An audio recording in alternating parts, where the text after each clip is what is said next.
C'est toi qui est venu me voir avec cette idée déjà.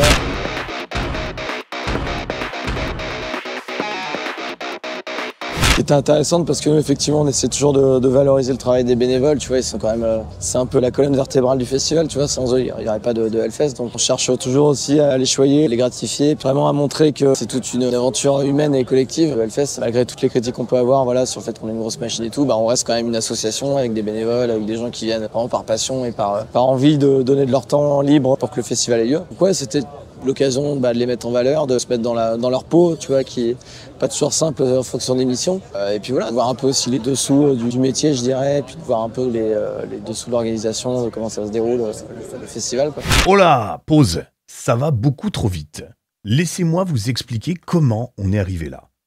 En réalité, au Z-Event 2022, nous avions discuté avec le Hellfest de faire ensemble un donation goal où on montrerait l'envers du décor du Hellfest.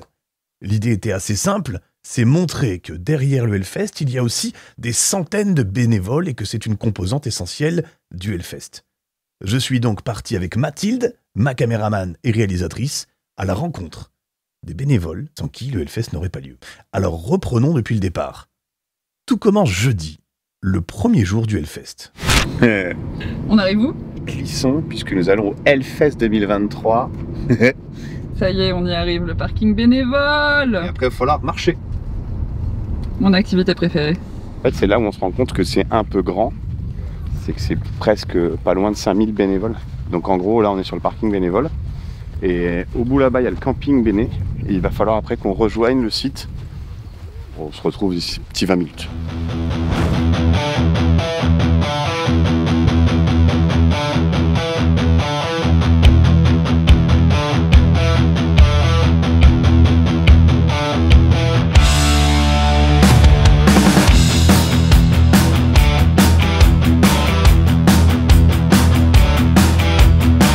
Et là, d'ici quelques heures, c'est les main stage 1 et 2, ça sera blindax. Voilà. Là, on peut faire que ça. Dans 2 heures, c'est mort. Allez hop.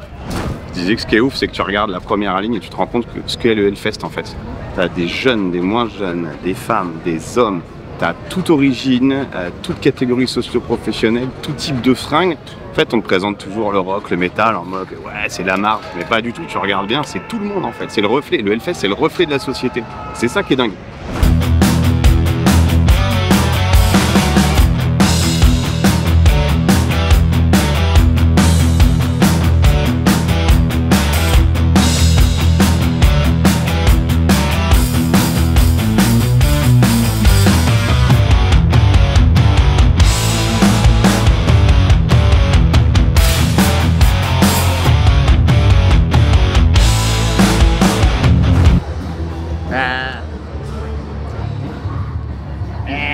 Je crois que je vais avoir un plan sans une seule personne qui fait ça. Là, ça va être compliqué. Au final, pour le premier jour, on a surtout pris nos marques. Comme c'est le premier jour de tout le monde, le stress est au niveau max. Donc on a surtout vérifié la faisabilité et les disponibilités de chacun pour nous accueillir. Et bien sûr, on a fini la journée à un War-Kiss. Les choses sérieuses débutent réellement maintenant. Vendredi.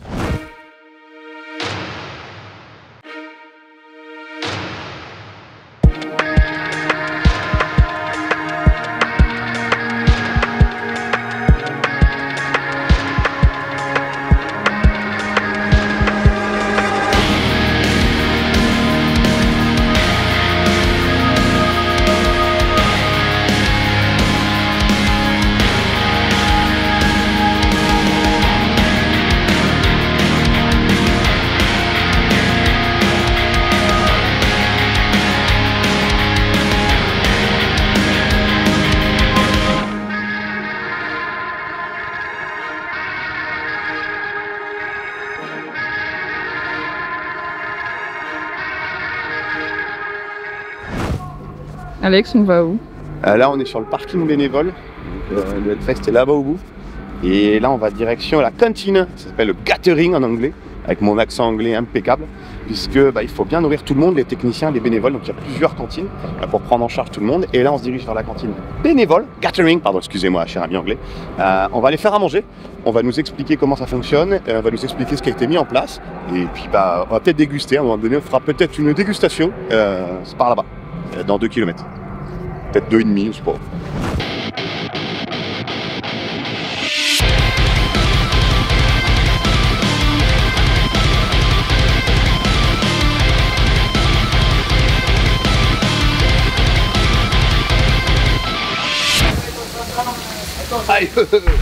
Nabila, merci de l'accueil. J'ai vécu un moment inoubliable, vraiment exceptionnel. J'ai vu que des gens trop bien. Cool. Mais vraiment, c'était trop cool.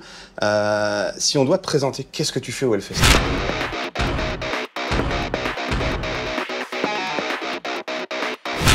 Alors, je gère la partie catering bénévole. Donc, c'est-à-dire la logistique, location du matériel, réa pro, avoir le personnel, l'organisation, l'hygiène, les menus, les tarifs. L'enfer. Non, c'est trop bien. Ah ouais? Ouais, c'est trop bien. Ah non, parce qu'on a vu que c'était une orga de fou, parce qu'on se rend pas compte quand on vient au Hellfest en festivalier ou quand tu regardes dans la presse, tu te dis, ouais, ça va, il y a 3 concerts, mais en fait, il y a 5000 personnes à nourrir tout le temps, en fait. Un peu plus, ouais. Et après, tout le temps, c'est vrai que nous, sur les repas, on est en continu, on est de midi à 23h30. Donc ça fait quand même une sacrée longueur. J'ai 3 équipes de bénévoles, 125. Et j'ai les meilleurs. C'est vraiment les meilleurs. Je peux même pas les blâmer de pouvoir être fatigués ou quoi que ce soit, parce qu'ils donnent vraiment toute leur énergie. Ils sont toujours souriants, ils sont toujours à l'affût pour faire quelque chose. Et c'est une super belle expérience. C'est pour ça que je te dis, j'adore ça, quoi. C'est pas... Je l'ai vu, et puis c'est génial, parce que je suis arrivé en cuisine d'abord. Alors du coup, tu vas te mettre avec Justin? Ouais. Tu veux bosser, c'est ça? Ouais. Carrément. Allez, bah j'arrive. Allez, go. Je sais pas si on a t'habillé à Bruno. Dis donc, t'es grand quand même. Et les coutures plus quand j'étais petit. Ok. Là, tu les concasses, tac, tac, tac, tac, tac, tac, tac. Tu vois, tu les remets. T'as chaud? Allez, on est parti. Alors. Ça va, pour l'instant. On m'a pas donné la tâche la plus difficile. Tu fais ça bien? T'es sûr? J'essaye. Hein. Je voudrais pas me faire virer dès le premier jour. Non, puis des fois il tape. Ça lui arrive et on sait pas pourquoi, il frappe. Si tu veux, je vais continuer un petit peu. Hop, tu vas mettre les grosses conserves chez Bruno, là, tu vois, tu vas en mettre un truc. Ça marche? Moitié. Ouais, voilà, exactement. Ouais. Ouais, fais attention, quoi. Fais attention, pas sur toi. Voilà. Il y a le moitié là-bas. Ah, je fais ça bien. S'il y en a un qui me dit que c'est pas bon, ça va pas bien se passer. Cette partie-là est 100% maîtrisée. Je maîtrise à 200%. C'était chaud.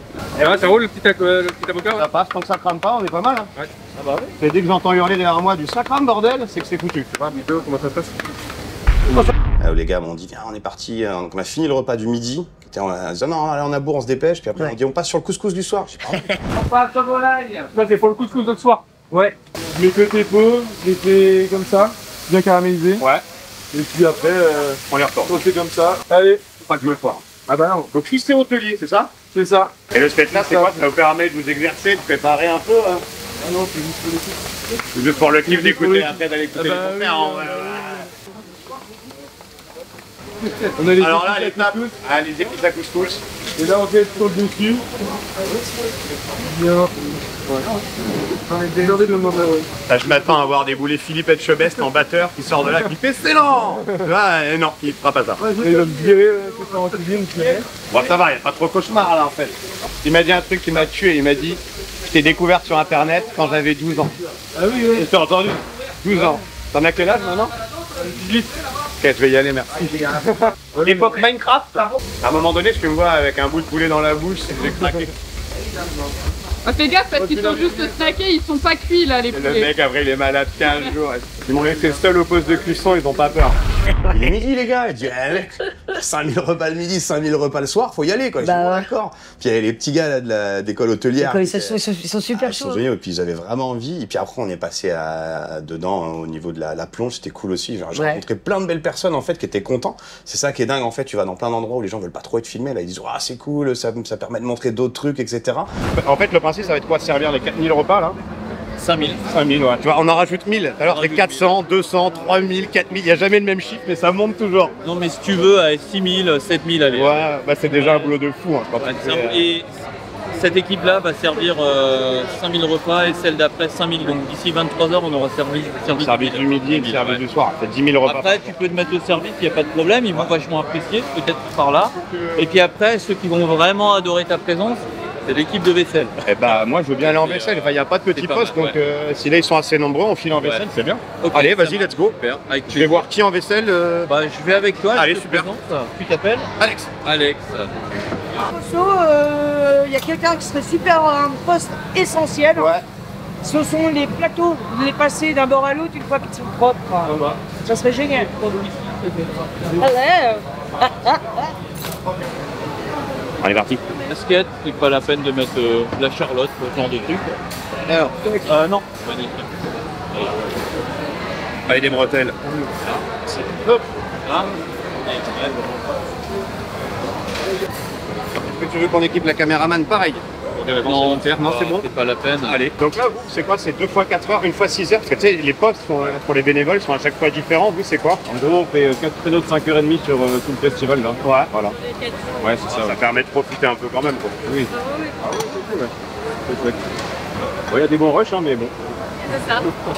Quand tu dois nourrir et nettoyer la vaisselle pour 4000 ou 5000 personnes, ça commence à calmer, quoi. Et ça se fait dans la voiture. Ouais, c'est cool. Ça va, Alex? Ouais, ça va, il fait moins chaud ici. Il fait moins chaud qu'en cuisine. En fait, tu te rends compte d'un truc de fou, c'est que pour pouvoir faire fonctionner la machine, t'as des brigades qui font pour 4000, 5000 personnes à bouffer. T'as là des gens qui font pour 5000 personnes la vaisselle. Derrière là-bas, t'as des gens qui servent pour 5000 repas. Mais c'est 5000 repas, le midi et le soir. Donc dans une journée, t'as tourné pour 10 000 personnes. Enfin, tu vois, c'est une dinguerie, quoi. Donc c'est une mécanique qui est fou, quoi. Ouais. Je suis fan.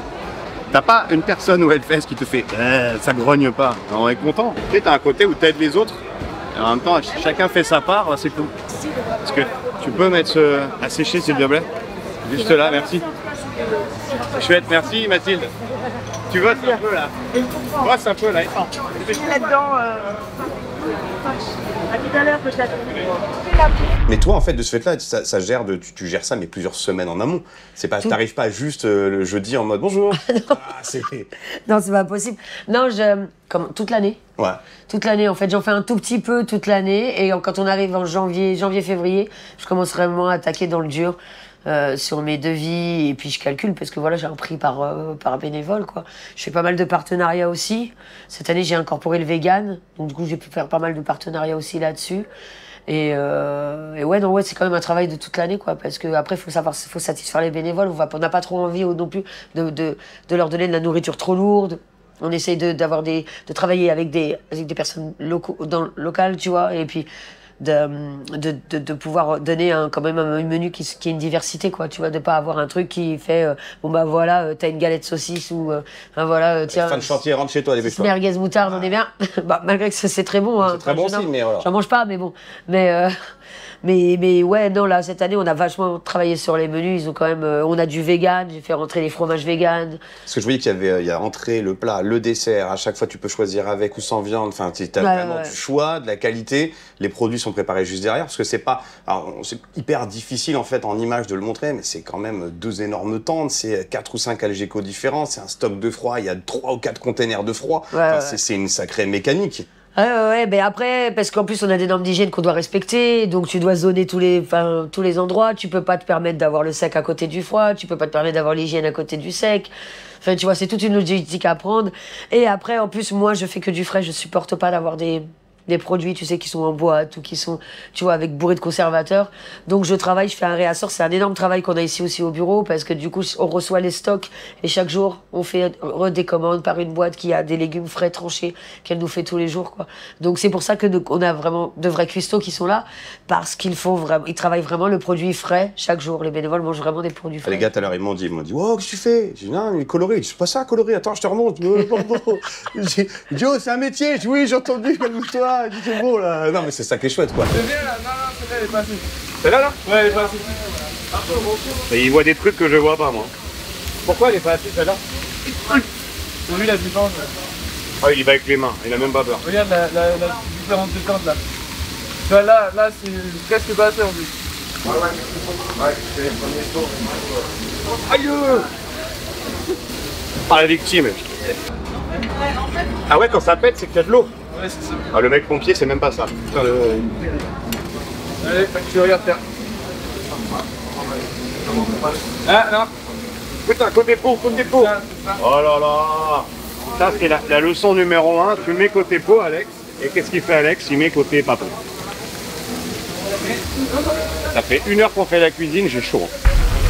c'est un vrai bon moment et c'est vrai que c'est des choses qu'on montre pas forcément, l'envers du décor et moi j'ai passé un moment de fou quoi, de voir. Ah, c'est cool, ça fait plaisir. Et puis les gens étaient contents aussi de pouvoir parler de ce qu'ils font en fait, de ce côté de dire bah en fait le Hellfest c'est aussi ça, c'est-à-dire que c'est 5000 bénévoles qui donnent de leur temps pour aider sur site, mais en contrepartie bah ils sont nourris, ils sont logés avec le party camping et en fait ils vivent une autre vie en disant il y en a plusieurs qui m'ont dit moi plus jamais je serai festivalier, je suis bénévole à vie. Ah, je comprends. J'aime ce principe et au contraire en fait c'est mes vacances, c'est mon moment, je retrouve les copains, les machins, même si on bosse un peu mais c'est tellement agréable quoi. Bah pour beaucoup parce que bon moi j'ai jamais été festivalière ici hein, mais beaucoup de bénévoles l'ont été auparavant et je pense que de repasser de l'autre côté serait différent.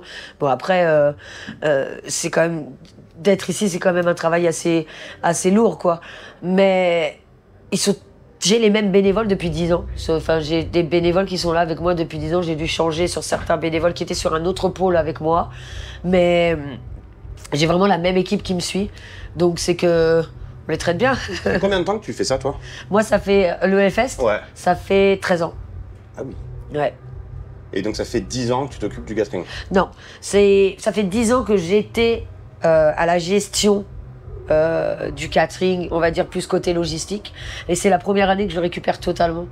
Ou avec du début à la fin, quoi. Des menus, comme je te disais, de travailler avec les producteurs locaux, de faire toutes ces choses-là, quoi. C'est ma première année, en fait. C'est la première année que je lance mon bébé. Et ben on te dit merde. Merde. Voilà, ça va bien se passer. Moi, j'ai vu l'équipe, en tout cas, ils sont au taquet. Cool. Ils m'ont tous dit, non, faut que t'en parles à Nabil, là, t'inquiète, elle a des petits trucs à t'expliquer et tout. Excellent, voilà. Ils sont trop mignons. Et ben merci à toi, parce que c'était un super moment. Merci beaucoup de nous avoir fait découvrir le catering bénévole. Moi, les bitches. Non, c'est bon, en plus. Salut. Bienvenue chez moi. Petit espace ménager Twitch, c'est plutôt chouette. J'ai en bicyclette, humblement, c'est logique. 3 Ferrari, non c'est pas vrai. Hey, il est incroyable pour nous. Bien vu.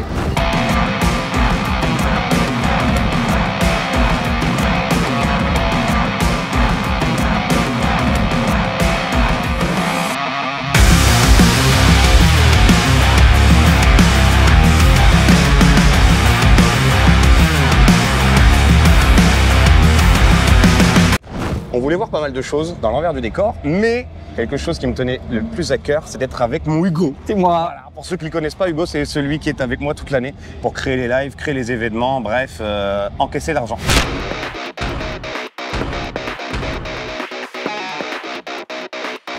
Un petit peu, de temps en temps, mais un petit peu, te prendre un très gros pourcentage sur tous tes revenus. Exactement. C'est très important. Mais c'est surtout la personne, quand j'ai une idée un peu de fou, je dis Hugo, faut faire ça. Il dit mais c'est une dinguerie, bon on va voir ce qu'on peut faire. Non, au début je dis oh non, pas encore. Mais Alex, c'est la 7e idée de la journée. C'est vrai. Voilà. Et il y a l'année dernière, Hugo a mis en place avec le Hellfest un studio Twitch qui a bien évolué depuis l'année dernière. Tout à fait. Voilà. Et puis on s'est dit un truc. Ouais. C'est qu'on avait un donation goal en attente du Z-Event, c'était que je devienne ton assistant. Et il m'a dit c'est aujourd'hui, ça doit pas être bien compliqué. Voilà. Bon, tu vas voir. Ouais, j'étais là-haut avant, et là je suis où maintenant sur la chaîne alimentaire? Un peu plus bas. Mais t'inquiète. Je vais avoir un Toki? Non. Je vais pouvoir conduire la Golfette? Non plus. Très bien, c'est génial. Tu vas nous aider sur plein de choses qui, mises bout à bout, sont très importantes, mais qui sont pas les trucs les plus kiffants de l'humanité, quoi. Et je me fais visiter. Allez, on c'est visite. parti. Ça, c'est Twitch. Petit accueil pour les artistes quand ils arrivent ici. Voilà, avec certains de nos hosts. Madame Draconi. Et de l'équipe. Tu vois, elle lève la tête quand je dis ça. Ouais, quand Madame Draconi. Je vous en prie, c'est pour moi. Le bureau de prod / accueil artiste également. La régie qui est en train de travailler. Je travaille dur. Et le cœur de la maison. La cuisine Schmitt, le plateau. Le plateau Twitch. Bon, le plateau, viens, on va voir. C'est en plein test actuellement sur le son et la vidéo.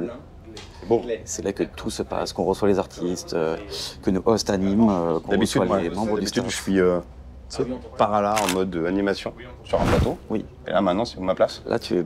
Je repars là-bas. Pas là, voilà. Pas là, c'est pas là, dégage. Pas là, c'est là ma place? Non plus. Toujours pas là. Non. Je ressors pas quand même, si? Si. Par contre, on peut commencer dès maintenant. Oui. J'ai besoin que tu fasses imprimer les conducteurs pour la journée. Ouais. c'est gauche-gauche, magasin général.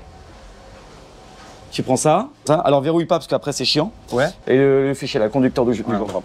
En airdrop. En airdrop, tu lui envoies. Allez. Ah, c'est sérieux en fait. Oui, allez, bien sûr. On en a besoin, hein. Tu voulais bosser. Non, mais j'y vais. Bon, bah voilà. J'y vais, on y va. Très bien, au revoir. Ah, faut pas que ça... Merde.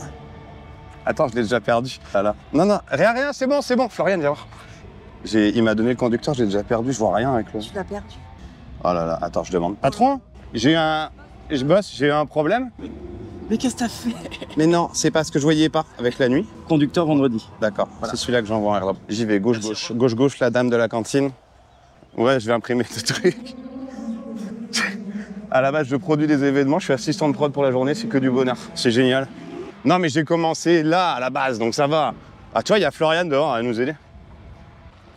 Oui, on est en immersion avec toi. Tu vas aux toilettes, nous aussi, on te suit. La caméra vient avec toi.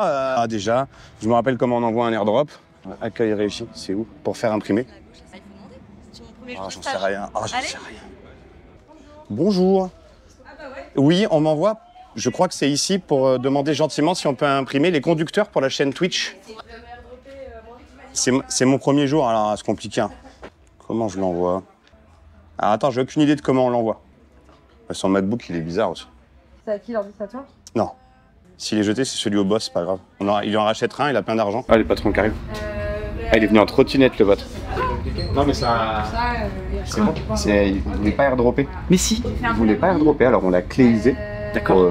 Et après, ça marche pas là-dessus, donc on l'a PCisé. Et là, il va être imprimisé. Je vous rends ça. Ah non, je vous le rends. Et puis je suis en trotte. Excusez-moi. Voilà. On y va? Oui, je vais pas tenir de l'appeler patron tout du long. Je suis en mode de l'appeler comme ça, comme si tu dois dire le troisième, mais ça va pas le faire du tout. J'ai pas dit parce que je connais un petit peu, mais ce qu'on ramène, c'est ce qu'on appelle le conducteur de live, c'est-à-dire que tout est minuté pour savoir à quel moment il y a telle capsule vidéo, tel invité, telle info. Tout un live est minuté, on appelle ça un conducteur. On donne. Ouais. On avait un problème de conducteur. Allez, enfin, bordel! Voilà. Go. Yes. T'en veux combien des conducteurs? Hein? T'en veux combien des conducteurs? Vers 18. Tous ceux que t'as, je veux bien que tu les réimprimes pour les heures, je peux aller chercher des billets. Bon. C'est ce qu'il veut. Beau travail. Vous savez ce qu'il m'a dit, Sully? Il m'a dit, si t'es mon assistant, je t'envoie au merch, il y a 2 heures d'attente, dans 2 heures. Quel salaud. Tu vas aller accompagner Anaïs, Marion, oui, accompagné de Nico, son cadreur, pour les aider sur le duplex. Okay. Ils vont faire un duplex en direct depuis la zone VIP pour faire découvrir un peu la zone VIP. Ouais. Et il faudrait que, si tu veux bien, les sélectionner quelques petites personnes assez intéressantes dans le VIP pour qu'elles puissent ensuite... Ça peut être moi 3 fois. Négatif. Anaïs, tu peux venir s'il te plaît 2 petites secondes? Je te mets un assistant avec toi pour ton petit duplex. Mon petit, tu sais, c'est petit. Non. J'adore le... Tu as le droit de tout lui demander. Non. Pour qu'il t'aide dans ta mission de faire le duplex. En couille. Je te jure, je t'ai mieux traité au Gathering. Non, pardon, c'est pas du tout ce que vous pensez, patron. Je sais que vous pouvez me virer à n'importe quel moment. Alors, j'accompagne Anaïs. Là, mon rôle d'assistant de production, c'est de m'assurer que le duplex live se passe très bien. D'habitude, c'est moi, il fait les duplex. Là, je m'assure que ça se passe très bien. Ça va, Anaïs? Bah, moi, oui, toujours. Et Nico? Ça roule au top. Il a même le parapluie. J'ai perdu tout ce que j'ai construit en 10 ans. Ah, donc là, mon rôle, c'est de m'assurer qu'Anaïs, elle ait tout ce qu'elle veut. Je vais espérer qu'elle m'envoie pas chercher un cocktail, parce que sinon je suis dans la merde, mais voilà. Bonsoir. C'est Twitch. Voilà, c'est aussi ça, c'est les duplex. Ça va, Mathilde? Oui, ça va. Tu m'as fait la bise aujourd'hui? Ah, c'est vrai? On est en train de faire le chemin pour que, grosso merdo, on puisse présenter le VIP. Donc en gros, on va démarrer ici où il y a la tête de mort emblématique. Et après, l'idée, c'est de les emmener, que Anaïs puisse partir en marche arrière. Le cadreur, lui, sera en marche avant. Moi, je gère sa marche arrière pour éviter qu'elle se prenne des trucs. Elle va pouvoir présenter en faisant en fait un cercle complet. Donc la presse, vu qu'on sera sur un duplex de présentation, elle va présenter le point presse derrière, la partie restauration, la partie bar, tout en terminant le tour, et après on termine avec une interview. Donc voilà, l'idée c'est de faire tout un chemin pour que quand on le fasse, ça ne soit pas fait à l'arrache, on sait où on va, on sait ce qu'on fait, qui fait quoi. Voilà. Et du coup, on va peut-être avoir un peu d'avance, il me disait Hugo. Ok. Dans peut-être 2-3 minutes, il m'appelle là. Ok. Il nous fait le signal dans quelques secondes minutes. Le seconde minute. Ouais. 3 quarts d'heure après, j'étais en seconde minute. Bonjour à tous, bienvenue dans cette deuxième journée du Hellfest. Et aujourd'hui, spécialement, je vous emmène dans le carré VIP en fait, du Hellfest. Et pour une première, j'ai un assistant qui va m'aider. Alors il est un peu timide, il n'est pas du tout habitué à Twitch. Je sais pas si je peux vous montrer, t'acceptes? Oui. Donc j'ai vraiment pris le plus petit assistant que j'avais autour de moi. Ah non? Ouais, tiens, parce que Tu vois, j'ai fait mon rôle. Ouais, c'est chouette. En fait, moi, je prépare qu'on puisse se barrer par là-bas pour la suite de la visite. Excellent. Alex, est-ce que tu peux filmer des gens? Écartez-vous. Écartez-vous, s'il vous plaît. Écartez-vous.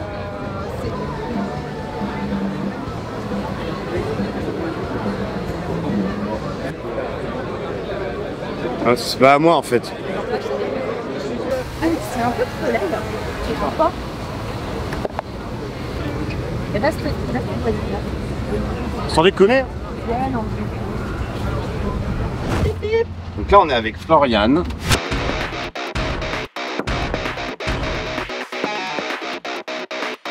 Il est. Attention aux fesses. Et on est dans la. Ah ouais, pas de douceur ici, que de la violence. On est dans une voiturette en fait sur site pour se déplacer. C'est des voiturettes électriques. Et on va chercher en fait là les prochains invités du live Twitch qui sont Nostromo. Et ben voilà. Bon. Bon, moi les petits pas, tu vas aller les chercher. Allez, moi je bouge pas. Tu bouges pas, mission, la garder. Ok? Que personne n'y touche. Viens, on fait un tour. Ne me chauffe pas, bordel. Allez. Non, je vais encore avoir des problèmes. Hugo, t'as vu? Hugo, t'as vu? Normalement, le Alex Production, il conduit. Là, qu'est-ce qu'il fait? Il respecte les règles. C'est un homme qui reste, un nouvel homme. Il respecte les règles, il respecte les... Voilà. Si je loupe Papa Roach, par exemple, je vais être grognon. Comme je vais louper Papa Roach, je vais être... Tu dis que t'as paumé les artistes. Et je suis content que c'est pas moi qui ai la responsabilité. C'est les artistes qui m'ont paumé, putain. Je ne dirai rien. Je ne dirai rien à la caméra. Et hop les. Ça va, Alex? Je t'avoue qu'il est 19h. Je sais plus à quelle heure on est arrivé. J'ai plus de... On est arrivé à 11h. Et aujourd'hui, j'ai fait, je sais pas, 3-4 métiers. Il y a de la poussière sur ton... Oui, terrible. En fait, entre... Je sais pas ce qui est le pire. En fait, je disais marcher. C'est long et tout. Je vois ce qu'a fait Florian, en vrai. Les années ça a le flingué.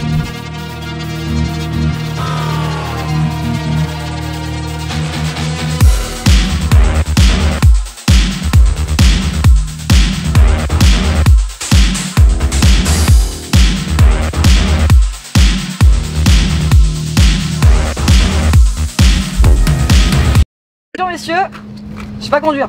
Oui, on voit, ça se voit. Regarde l'autre là qui... Eh, t'es toujours stagiaire hein. Y'a pas de ligne de recul. Bonsoir. Bonsoir.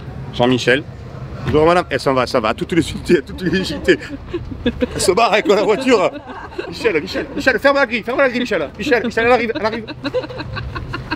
J'en ai marre de moi-même. Mais t'es stagiaire, tu devrais courir derrière la voiture en vrai. Ah, moi j'avoue, tu m'en plus ici. Allô, on annule tout. Michel, on annule tout. Faut aller chercher quelqu'un qui est PMR, qui sera invité après. Et voilà, faut caler. En fait, le souci c'est que c'est tellement grand que t'as beau donner style on se rejoint au VIP. Tu peux y accéder en golfette. On va aller faire une reconnaissance. Hein. Parce que le merch artiste, en fait, le truc c'est que si tu connais pas le site quand tu vas chercher des invités, bah c'est un peu compliqué. En plus, tu captes super mal parce qu'avec 30 000 personnes, c'est l'enfer. Donc là, en gros, l'idée c'est de faire une petite reco pour aider Florian, la pauvre. Je sais ce qu'elle vit, hein. J'ai vécu ça une après-midi. L'assistant fait tout ici, hein. C'est une dinguerie. Je crois que je fais le boulot de... Anaïs l'a dit, je fais le boulot de moins 4 personnes, voire 5. J'ai dit 6 mec, mais t'es trop humble avec toi-même. C'est des choses... Patron? Bah oui, bah tu regardes à l'intérieur. Je vais aller... Oh, ce ton condescendant, quel affreux. Jamais osé parler comme ça. C'est la première fois. Mais là, il se lâche. Non, je me lâche un peu, la journée était stressante. Ouais, moi aussi. Allez, tu aurais pu me voyer, c'est pire. Allez donc voir à l'intérieur, stagiaire. Tu sais, moi je vais voir à l'intérieur. Au revoir. Ça va? Bah ouais, tu fais remplir les frigos quoi. Sérieux? Ah, on en est là. Je vais leur péter la gueule. Oh, c'est mon assistant, Léo. Mission accomplie.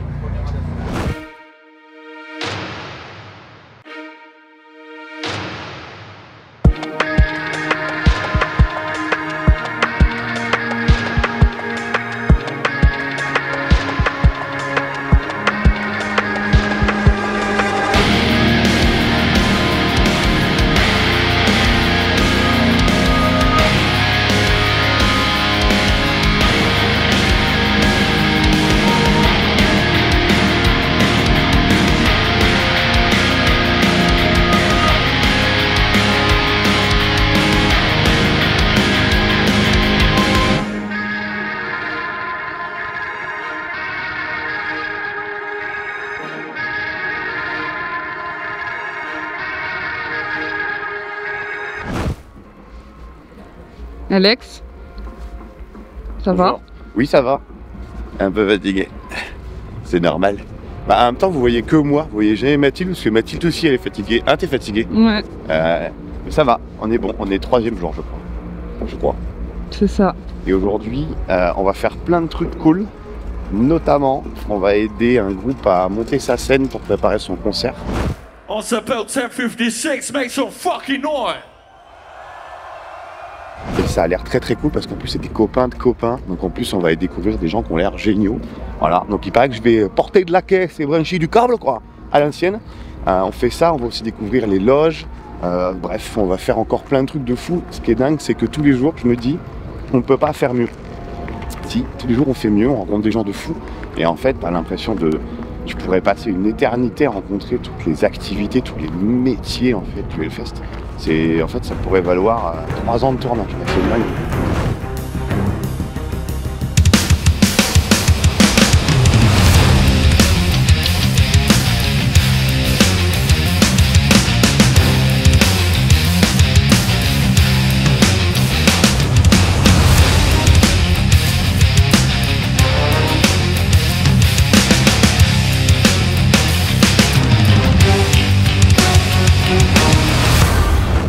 Alex, il y a Alex qui va nous filer la main aussi. Plus vite là.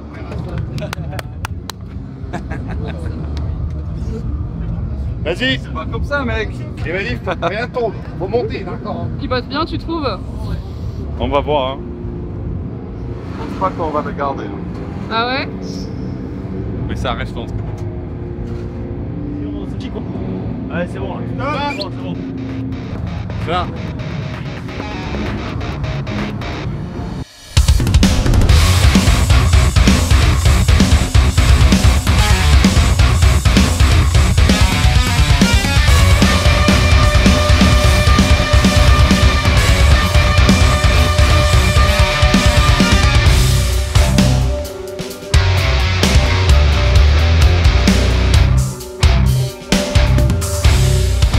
J'essaye de servir à quelque chose en fait. En gros, on a déchargé tout le camion. Attends. Il faut l'amener dans une zone d'entre-deux, parce qu'il y a déjà un concert. Et quand le concert sera fini, ils vont enlever et nous on va installer. Voilà, donc faut courir. C'est cool hein. Ouais. Ça tu le vois pas d'habitude hein, dans un concert. Tu vois pas. T'es là, tu te dis, je vois l'artiste. Tu vois pas la fourmilière que tu vas découvrir là. Parce qu'il y a le déchargement. On va être en zone tampon. Faut aller installer, faut décharger, faut ranger. Oh, biscotto. Le poids du machin. Arnaud, ça pèse combien ça? Je sais pas, on est sur du 70 kg, 80, en plus les poignets sont horribles. Ça, c'était là avant ma naissance. Je l'ai volé à un artiste international dont je tairai le nom, j'ai mis du scotch ici pour pas qu'on voit. Ça a été fabriqué en 85-86 ça. Et c'est quoi? Il y a quoi dedans? Y'a rien. Tout ce qui est, voilà, matériel de batterie, le tapis, et puis voilà. Il m'a dit c'est trop lourd pour le soulever tout seul. Mais bon après, il n'y a pas de gonfler. C'est qu'à la taille du biceps. Et non. Ce qui est fou en fait, c'est que là, on installe dans le noir. Voilà. Tu prépares tout, tu le sais pas, mais quand tu es en set, on prépare les lumières, la fumée, tout dans le noir. Je vois que dalle. C'est drôle. Ah, moi je pars du principe, si tout le monde voit dans le noir, je vois dans le noir avec eux. Hein. Là, on a les tiges. Ouais. En gros, faut visser les embasses dans les tiges et après mettre les lampes dessus. J'attends les ordres. Et normalement, on peut faire ça. Mais en tout cas, monter les pieds juste au cas où. On monte sur pied et ensuite on les coupera si jamais ça. Donc tu me confirmes, on les monte sur pied et on voit après? On a exactement le même fonctionnement sur les plateaux télé ou web. Ah ouais? Ouais. Le directeur technique met en place et après, au dernier moment, il dit au gars, on démonte. C'est souvent le cas. Parce que ça fait pas comme il veut à la caméra ou dans la scénographie. Pareil. Ouais, alors là, je suis en train de prémonter un petit peu tout le setup. Donc, on a 2 gros racks pour faire tous nos retours sans fil et les sons d'ampli, les envois de toute la session du show en fait passe par ces 2 racks là. Je suis aussi obligé d'utiliser un ordinateur pour gérer toutes les lumières qu'il y aura au sol, donc derrière nous sur scène. Et là, on est en train du coup de vérifier si tous les envois et tous les raccordements qu'il y a entre chaque machine fonctionnent bien. Voilà. Merci monsieur. Ben, je t'en prie. C'est dans le dos. Je t'ai juste regardé les fesses un peu, je suis désolé. Alors ça commence toujours avec un tapis. Le tapis a des marquages histoire de tout savoir où va quoi au plus vite. Et puis t'étais déjà mis alors mes morceaux. Ça c'est les anciennes à pour dégager, mais ouais. On a notre ami Ryan qui va venir nous apporter les trucs au fur et à mesure, on va pouvoir les placer sur ça quoi du coup. Je fais souvent assistant quand même. Là tu me dis tout seul monte ça, je te dis salut, c'est infaisable. Si tu sais pas faire, tu sais pas faire, hein. Tu vas pas le chier.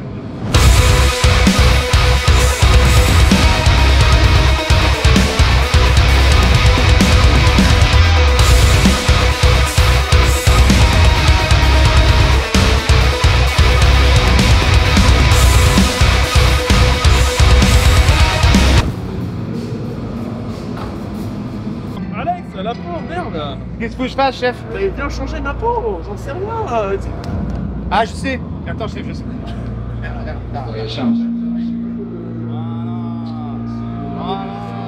Voilà! Qu'on attend un assistant! Quelques durs journées, tu sais. Voilà, je sais. Pour la promotion, je peux passer sur le bureau vers 17h?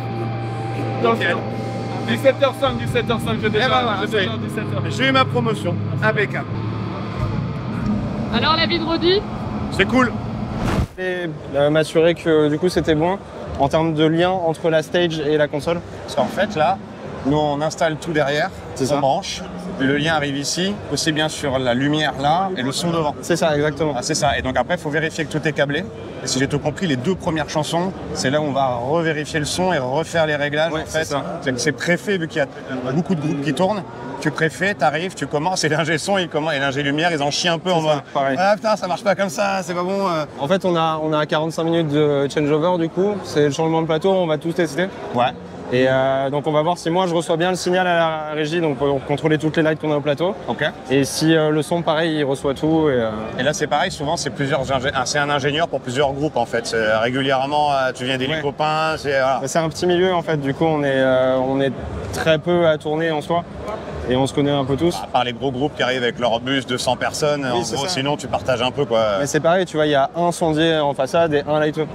Et du coup, en fait, on est assez peu dans le milieu et on a l'habitude, tu vois, avec Tom, typiquement, on travaille sur plusieurs groupes. Il y a même plein de groupes où on bosse ensemble, où lui il fait le son, moi je suis à la lumière. Et donc il faut aussi que tu saches maîtriser un petit peu tout pour pouvoir dépanner quand ça va. Ouais. C'est ça, et tu vois, typiquement là il fait Dalila, mais moi ce groupe-là je bosse pour Light aussi sur d'autres dates à côté. Mais ce qui est dingue en fait, c'est qu'on se rend compte que nous, ça fait plus d'1 heure qu'on prépare pour un concert qui est 2 concerts après en fait. Et qu'en arrière, tu prépares tout en avance, la light, le son aussi. Donc là, toi tu viens de checker pendant 1 heure et des brouettes. Et en fait, à chaque fois, on prend de l'avance. Donc quand les gens ils arrivent, ils sont là en mode génial, ils montent sur scène. Mais en fait, il y a 2 heures de prépa avant, puis 2 heures de démontage. Et puis toute la préparation du show avant. Et après, toute la préparation, parce qu'il faut caler ses lumières, où elles vont. C'est ça. Ah bah ça commence. Yeah.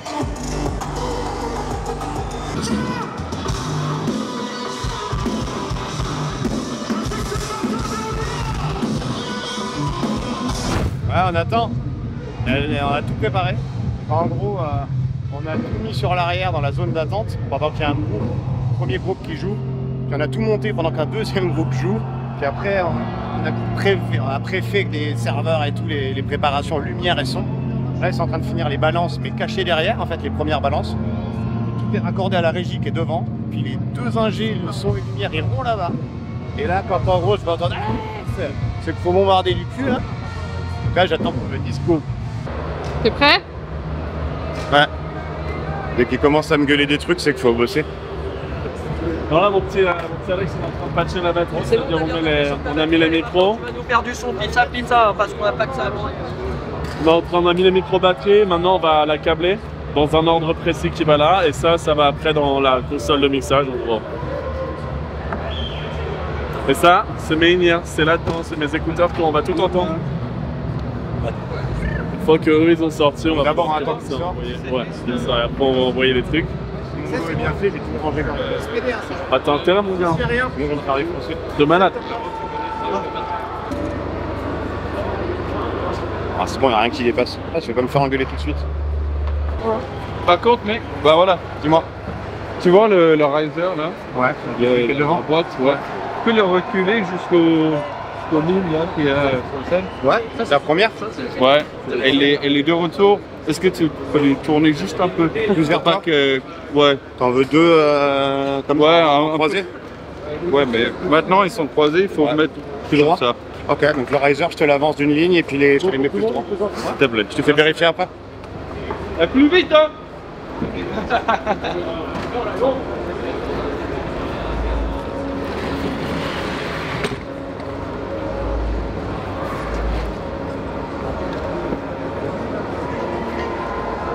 On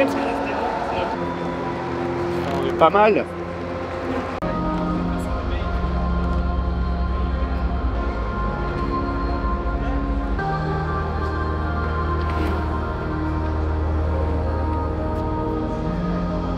Finalement, fallait les croiser. Finalement, il va me faire les changer 3 fois. En fait, c'est 13-14, vous les aviez branchés en 15-16, mais je les ai refait sortir du 13-14.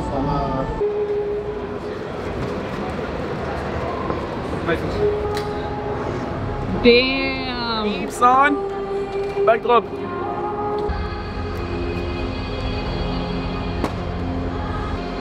Moi je fais que porter, hein, je fais pas la technique.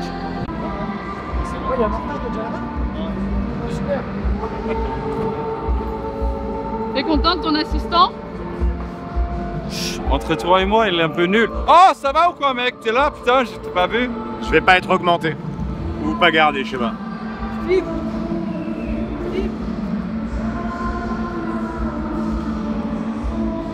C'était bien ça, non? Très bien.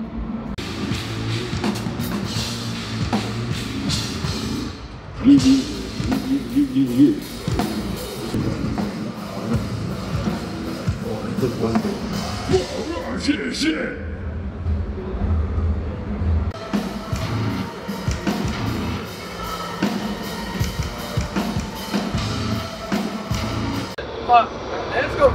Let's go.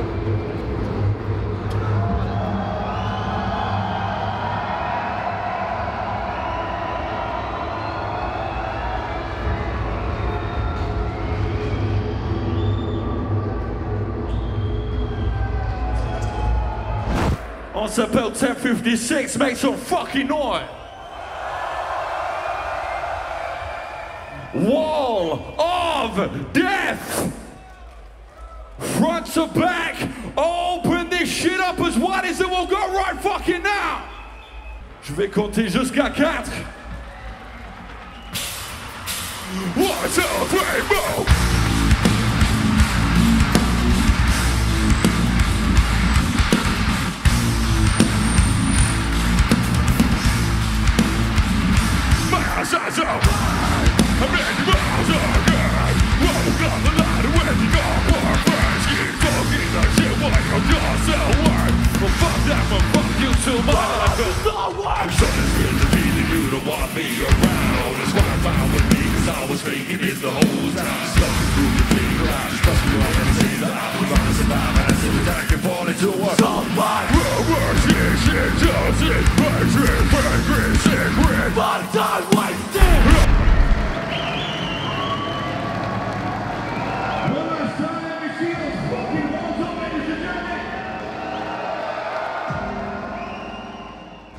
we are gonna put all of this here so you can work.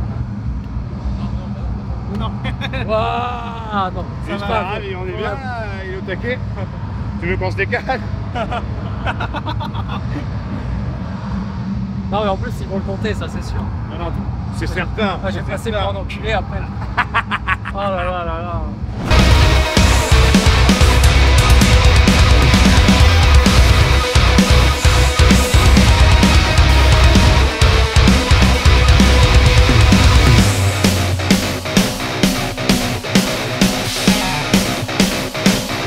C'est pas comme ça normalement.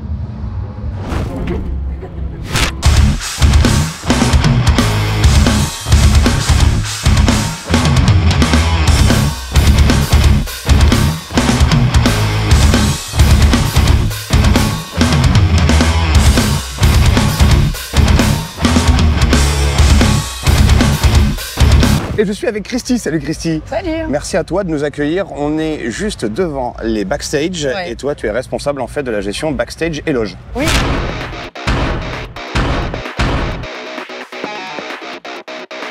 C'est ça.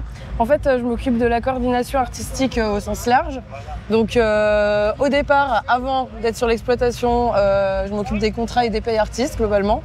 Et je coordonne tout l'espace backstage, donc les loges, l'accueil artiste, les ostéos pour les artistes, l'équipe de serviettes, le bar, le resto, voilà, plein de choses. C'est encore une autre partie, c'est-à-dire qu'en plus des festivaliers, il y a toute une gestion artistique, il y a toute la gestion des loges, qui prend quelle loge, quelle grandeur de loge, quelle flotte, quel machin. Il doit y avoir en plus des petits caprices des fois. Alors moi je bois que de l'évian avec un peu... Ah, tu sais, le sourire en fait, oui. C'est oui. C'est pas oui, en fait c'est un peu quand même... tout le monde pense ça, mais la plupart des gens qu'on accueille sont hyper sympas. Nous on peut pas se permettre de respecter le rider des artistes, donc le rider en fait c'est un peu le cahier des charges de ce qu'ils veulent quand ils arrivent. Nous on accueille 60 groupes par jour, donc on peut pas se permettre d'accéder aux demandes de tout le monde. On a notre propre rider et on essaye en fait d'accueillir voilà, les artistes au mieux. Qu'ils aient envie de jouer et qu'ils aient envie de revenir, qu'ils soient contents, voilà. Yes, et bah allons visiter, et puis il paraît que je vais faire 2-3 trucs. Donc ici on est à l'accueil artiste, donc c'est vraiment le point d'entrée des artistes dans le festival. C'est ici qu'ils vont se faire accueillir, ils vont récupérer leur bracelet, on va leur indiquer où est leur loge, quels sont les horaires de repas, à quelle heure ils doivent se rendre sur scène, comment ils vont se rendre sur scène, etc. On a juste derrière l'équipe des runners, donc les runners c'est tous les petits vans qu'on voit devant et qui vont amener en fait les artistes ou alors à leur scène, ou alors à l'hôtel, à l'aéroport, à la gare. Voilà, donc si vous voulez, je vous fais une petite visite. Allez, visite. Donc voilà, l'équipe des runs, c'est leur bureau ici.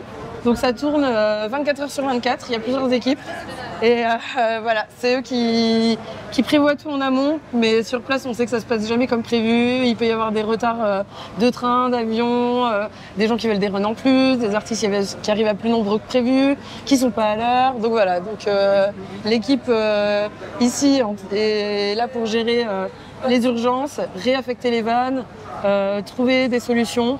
Donc ils sont sur le pont en continu. C'est ce qui est dingue parce que nous on le voit avec Twitch, quand on vient chercher un artiste pour Twitch, et déjà la personne qui fait les runs elle galère, tu sais, il faut aller trouver. T'as paumé les artistes. Et je suis content que c'est pas moi qui ai la responsabilité.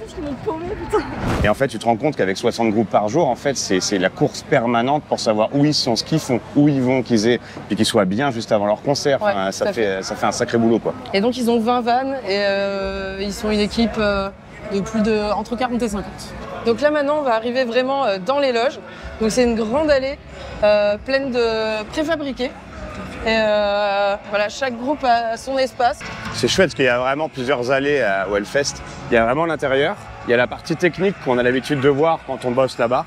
Et puis là on a une autre dimension qui est la dimension artistique où ils ont un moyen de se poser, de pas être avec la foule ou avec les techniciens quoi. Ouais, tout à fait.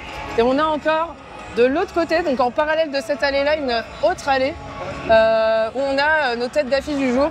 Donc là, par souci de confidentialité, je ne pourrais pas vous y emmener, mais c'est encore un autre monde, on va dire.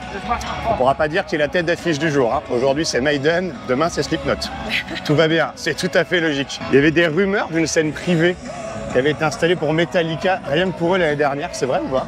Alors c'était pas une scène privée, mais on avait une loge effectivement qu'on avait fait pour eux et qui avait servi à toutes les têtes d'affiche de chaque jour. Ah, ils devaient être contents les autres en fait de cette là. Très contents. Hier, il y a d'ailleurs quelqu'un, un tour manager d'un groupe, qui était là l'année dernière avec un autre groupe et qui m'a dit « Oh mais pourquoi vous avez pas refait ça, c'était super !» Mais bon, il faut quand même qu'on reste plein de surprises, on va pas faire tous les ans la même chose. Génial. Si on perd Mathilde, on n'a plus rien. Ah, c'est ça que je trouve cool, de pouvoir montrer aux gens en fait un peu l'envers du décor. Ouais, c'est hyper chouette, c'est des endroits où ils peuvent pas accéder. Ouais. Je peux te laisser le choix de plusieurs choses à faire. C'est où tu vas aux loges et tu les aides. Ouais. Tu peux aller servir au bar artiste. Ouais. Ou alors on a aussi le buffet là-haut. C'est un genre de petit buffet froid en plus du catering chaud. Donc tu peux aussi faire ça. Je te laisse choisir. Et bah là où ça apporte de l'aide, moi j'y vais. Voilà, mon formateur c'est Antoine et on va préparer des loges. Voilà, ça fait partie du travail de backstage pour accueillir les artistes. Il y a quoi dans une loge en moyenne? C'est quoi? De l'eau? Il y a de l'eau, il y a des sodas, de quoi grignoter, canapé, enfin de quoi s'asseoir. Et des ventilos. Et des ventilos, ouais. Pas de clim. Des ventilos. Ça peut arriver dans certaines loges sur certains artistes qui le demandent, quoi. Style les grosses têtes d'affiche ou ouais, c'est ça, c'est les loges qui sont cachées de l'autre côté. Ouais, alors il y a celle-là, mais ici aussi en fait tu as aussi des artistes qui vont demander par exemple nous on met dans la bière on met de la Heineken. Ouais. Mais tu vois je sais pas, ils peuvent demander non, nous on préfère la 16, on veut une bière locale, on veut tu vois des petites demandes. Ça va jusque là avec des petites demandes sur des marques précises ou des d'accord. Ouais. Ah, c'est sympa. Là tu vois. On est bon? Tac. Alors, déjà la première chose, tu vois toutes les serviettes. On vire toutes les serviettes. On les met au coin de la porte là. Même celles qui sont propres. Tiens, plutôt là dans le coin. ouais, parce qu'on sait pas, des fois, tu sais, il peut y avoir des petites surprises. Il peut y avoir des petites surprises dans les serviettes, donc. Ah, c'est trempé. Ils ont pris un bain dans le seau en fait. Ah ouais. Et on a ce qu'on appelle un Jacob. Et on vide en fait tous les verres qui restent dedans avec. Tu montais une scène, maintenant tu nettoies une loge. On est partout.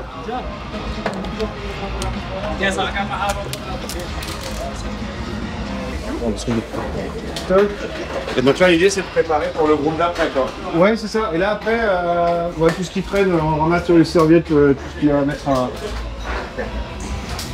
Et après tu vas me filer un coup de main, on va emmener des serviettes à laver. En vrai, je m'attendais à pire. Non, je vais être franc, je m'attendais à pire. C'est pas mal. Bah ouais. Tu dis toujours, ouais, les artistes dans les trucs immenses. Non plus, c'est. Mais c'est plus petit que le studio, hein. C'est plus petit que le studio Twitch. En gros, il y a un canapé, des chaises, un ventilo, enfin le chantier quoi. Ouais. Mais tu t'attends, tu sais, quand tu parles star du rock ou machin, tu t'attends à des trucs immenses et tout. Ah ouais.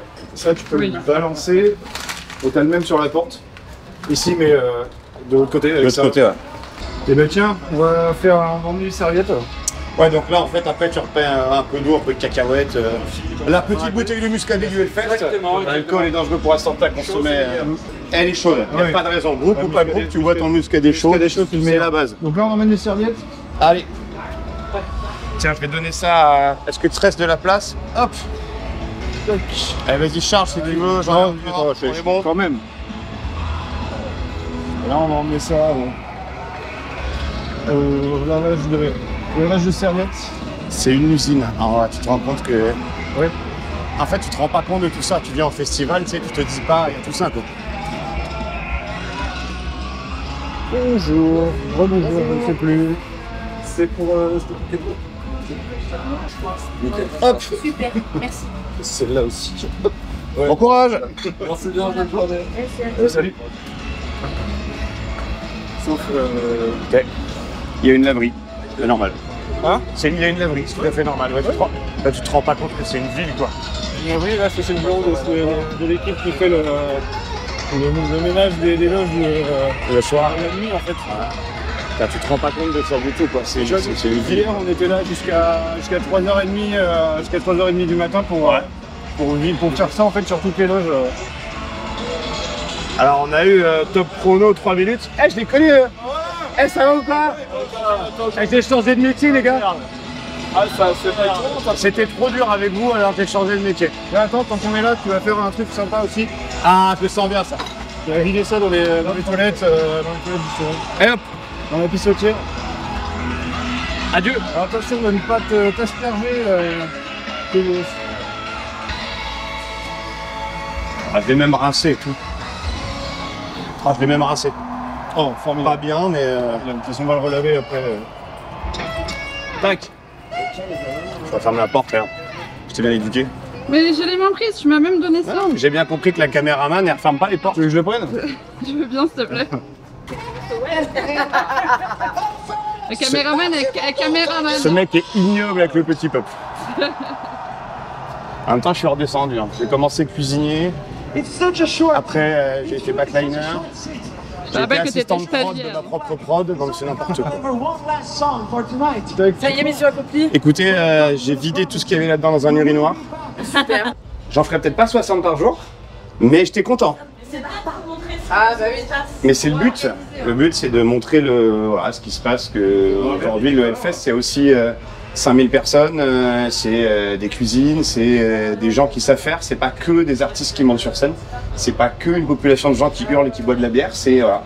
Demain, on fait l'accès PMR pour montrer aussi comment ça fonctionne avec les handicaps au Hellfest. Donc c'est cool. Moi, je suis vraiment content. Merci de nous accueillir. En tout cas, c'est chouette. Voilà. C'est trop cool. Merci beaucoup. Merci. Bon courage. Bah, merci à toi. Bah, de rien. Salut Alex.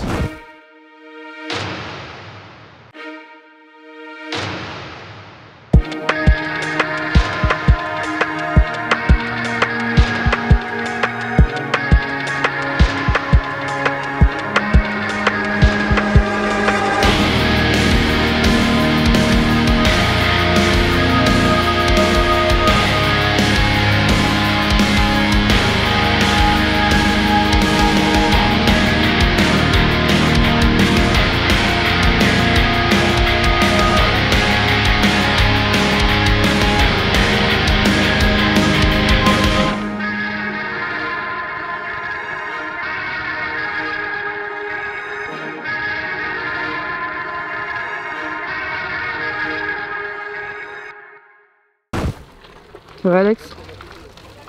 Nickel. Qu'est-ce qu'on fait aujourd'hui? On va aller faire le parcours. En fait, comment ça se passe au Hellfest, c'est-à-dire comment, depuis qu'on arrive devant jusqu'à la scène, comment ça se passe pour une personne à mobilité réduite, voilà, ou handicapée. Viens avec moi, c'est par là-bas. Tu reconnais, on est encore sur le parking. Ouais. Tous les jours, hein. Ouais, toujours ces vignes là. Mais ouais, c'est parce que c'est local. Moi j'aime bien. C'est à côté de chez moi, hein, donc, ma maison est juste là-bas. Hein. Non, c'est faux. Rendre le festival plus inclusif, c'est vraiment le travail que fait Cindy depuis X années, quoi, depuis 2010. Et ça marche. Et ça marche. C'est ça que je voulais dire. On inclut vraiment tout type de handicap, tout type de personnes qui, auparavant, ne pouvaient pas venir à un festival. Quand on parle d'accessibilité, mais l'accessibilité intellectuelle en fait partie. Tout type d'accessibilité, quoi. C'est pas seulement l'accessibilité pour un fauteuil roulant, c'est vraiment inclure tout le monde. Un festival pour tous. Waouh! Incroyable. Toi, ça fait 11 ans que tu viens au festival. C'est la 11e année, voilà. Voilà, 11e année. Et tu viens, toi, en situation, en fait, de mobilité réduite. Oui, je suis en situation de handicap suite à un accident de moto à l'âge de 17 ans. Donc, je suis en situation de handicap depuis très très longtemps. Et le festival, j'ai toujours beaucoup aimé les festivals, mais l'accessibilité était compliquée. Et j'ai trouvé au Hellfest, d'année en année, plus en plus d'accessibilité, de facilité. Parce que c'est de la facilité. Pour moi, c'est de la facilité. Pour d'autres, c'est quelque chose de normal, mais tous les festivals ne le font pas. Et donc, je suis dans une association aussi pour permettre à d'autres festivals d'acquérir la même accessibilité que le Hellfest. Toi, tu disais aussi que tu viens aider, former les gens du Hellfest. Voilà, tout pour à leur fait. dire, bah voilà, en fait, par rapport à un fauteuil, vous voyez, là, il y a une complexité. Là, pour quelqu'un, en fait, tu viens les... C'est quand on ne connaît pas un fauteuil, il y a toujours un risque de chute. Or, la personne qui est sur une plateforme, par exemple, doit aider le fauteuil à monter parce que la rampe n'est pas au 4% réglementaire. Mais ça, on comprend bien. Donc la personne doit aider le fauteuil. Comment manier un fauteuil? Comment manier un fauteuil? C'est pas inné. C'est pas inné le fauteuil. Donc il faut savoir ne pas chuter, ne pas faire chuter la personne qui est dans son fauteuil. Tu disais justement que le Hellfest, c'est sûrement le festival le plus accessible aujourd'hui en Europe, voire au monde, tu disais? Voilà. Moi, j'étais dans d'autres festivals. J'étais en Suisse, j'étais en Belgique sur d'autres festivals. On n'a pas ce type d'accessibilité. C'est tout juste, il y a des plateformes, hein, on le reconnaît bien, mais pour accéder à la plateforme, par exemple, il faut faire 300 mètres d'herbe. Il faut faire 300 mètres d'herbe pour arriver à la plateforme. Là, on arrive à la plateforme, on a 2 mètres d'herbe à faire, quoi. Donc, c'est vraiment, on n'a plus rien à dire. Moi, je dirais qu'on n'a plus rien à dire au Hellfest parce que c'est devenu le festival le plus accessible. On disait aussi, moi je trouvais ça génial, c'est qu'on le voit régulièrement, des personnes qui peuvent être en fauteuil ou en mobilité réduite. Ça t'arrive et il y a l'esprit métalleux où d'un coup les gens vont se pousser, s'écarter. Oui, moi j'ai vu quel bonhomme attraper un mec en fauteuil, il dit on y va, et c'est génial parce qu'en fait ça montre qu'il y a une possibilité, en fait vous n'êtes pas écarté. Il n'y a pas l'handicap en lui-même n'écarte pas du festival en fait. Et arrivé en bas de la Warzone, j'ai une compagne qui pèse 50 kilos tout mouillé. Elle a du mal à me pousser pour monter la côte. Il y a toujours un ou deux qui sont prêts à nous aider, sans rien demander déjà. Parce qu'il la voit frêle en train d'essayer de monter cette côte. Et c'est toujours une entraide. Et ça a toujours été une entraide, même quand c'était pas accessible.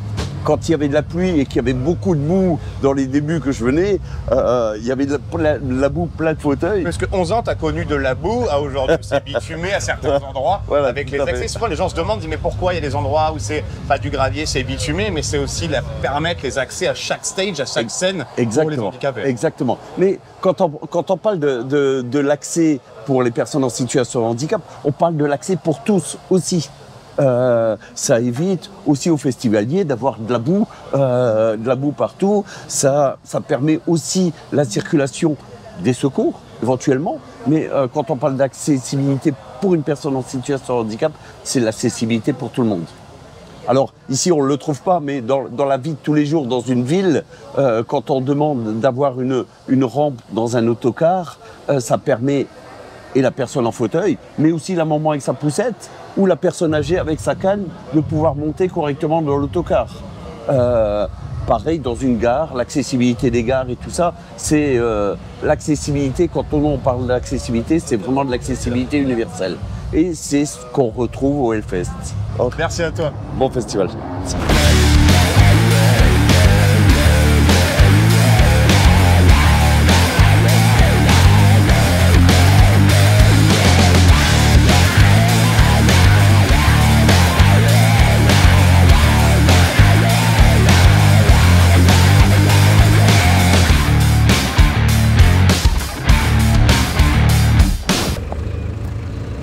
En fait, le truc, c'est que là, on est, tu vois, sur le parking qui est dédié au PMR. Et en gros, les gens, ils arrivent au plus près du festival. On doit être à tout péter 50 mètres et c'est que goudronné. Et en fait, l'idée, c'est que ça soit le plus agréable pour eux. Ils sont arrivés juste au checkpoint avant. Donc, tu as une route prévue que pour eux. Et en fait, c'est la capacité de, tu vois, il reste plein de place partout, mais l'idée, c'est de pouvoir accueillir tout le monde. Mais ce qui est cool, tu vois, c'est que tu es à l'autre bout de la butte. Si tu vois l'antenne derrière, c'est l'entrée du Hellfest. C'est les télécoms, mais c'est l'entrée du Hellfest. Donc en fait, t'es vraiment juste à côté, c'est adapté. Et vous en avez une belle maison quand même. Voilà, on est un peu excentré, mais c'est fait exprès. Et donc là, en fait, les gens, quand ils arrivent, en fait, on leur donne l'accès au parking. Au parking. Et puis après, ici, ils récupèrent leur badge, leur accès. Voilà, le bracelet, on peut leur charger leur bracelet déjà sur leur billet. Et on leur donne les différents accès. Okay. On a donc accompagnant pour les PMR, pour les coupe-fils et les plateformes, l'accès aux plateformes, et juste les coupe-fils aussi selon.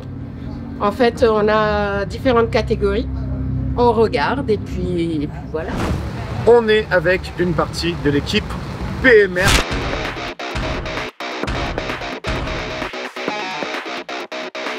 Donc, en tant que festivalier, ce que j'ai vu l'année dernière, c'est pas la même que ce que j'ai vu cette année. Et en fait, je me rends compte déjà des changements. Je veux dire, l'année dernière, les gens disaient, les allées sont pas assez grandes. Le Hellfest a trouvé un moyen de les faire plus grandes. Il n'y a pas assez de points là-dessus. Ok. Le merch, les gens n'arrivent pas à accéder au merch. Ok. Et en fait, on se dit que ces changements-là, on voit nous en tant que festivaliers, on occulte en fait pour ceux qui sont PMR en fait, qui n'ont pas la possibilité, parce qu'il y a un handicap qui soit visible ou non, parce qu'encore une fois, il y a des gens qui ont des handicaps qui ne sont pas visibles. Et c'est vrai que c'est dingue, les évolutions qu'on voit chaque année, donc j'imagine que refaire un plan, c'est l'enfer, quoi. D'où l'importance en fait d'être à l'écoute. Donc tout à l'heure, tu as rencontré Florian. Ouais. Eh ben merci. Qui, Elle est voit cachée, elle la est cachée. petite tête. Elle est cachée. Oh, attends, regarde, chef, viens. Alors, la chef. Salut le chef. Elle était cachée là-dessus. Oh, si j'étais bien là-bas. Ça se prépare combien de temps à l'avance? Ça se prépare dès le mois de novembre avec les réponses aux mails. Je vois la chef derrière. Ouais, ça se prépare dès le mois de novembre en fait où on commence à expliquer le fonctionnement pour l'année à venir et on attend au fur et à mesure de l'année des informations pour leur préciser tout ça. Ouais, tu peux pas. En fait, ce qui est dingue, c'est quand on vient au Hellfest, tu viens, tu regardes des concerts, tu te dis, si les groupes arrivent, c'est fait, il y a 3 scènes. Mais en fait, il y a une énorme mécanique parce qu'entre les 5000 bénévoles, les accès, prendre en compte tout le monde, essayer, puis il y a la sécurité, le secours. En fait, c'est une mécanique qui commence en fait à peine le Hellfest termine, tu as le droit à une petite vacance et puis on y retourne. C'est ça, exactement. Ok. Et il y a déjà, en fait, vous avez déjà des idées là cette année en disant, ah tiens, faudrait changer ça, faudrait changer ici à chaque fois? Alors on a souvent des retours après le festival en fait et on a des petits retours aussi pendant les poses de bracelets, les échanges à l'accueil. Et après on fait des petits brainstorming aussi entre équipes, les équipes de plateforme, de parking, d'accueil. Et oui, on essaye d'améliorer tout ça d'année en année. Merci beaucoup. Et bah de rien. Je te disais qu'elle traitait les mails dès novembre avec pas mal de retours d'expérience qui nous sont faits même après le Hellfest. Et donc nous on prend en compte ces besoins, ce qui est noté. On a même un cahier à l'entrée où les gens ils disent les axes d'amélioration, on prend en compte et après on voit ce qu'on peut faire avec l'équipe technique permanente, logistique. Qu'est-ce qui est possible? Parce que c'est quand même très complexe en fait un site comme ça. Il y a aussi des contraintes de sécurité. Par exemple, les garde-corps qu'on a au niveau de toutes les plateformes, elles ont été remontées à 1 mètre pour des questions de sécurité la veille du festival. Et donc là, c'était de négocier. Est-ce qu'on ne peut pas, tu pourras en parler, mais est-ce qu'on ne peut pas baisser après le petit voile qu'il y avait dessus L'habillage en fait. Donc rampe de 80 habillés, ça va très bien. Rampe d'1 mètre 20 habillés, ça allait vachement moins bien.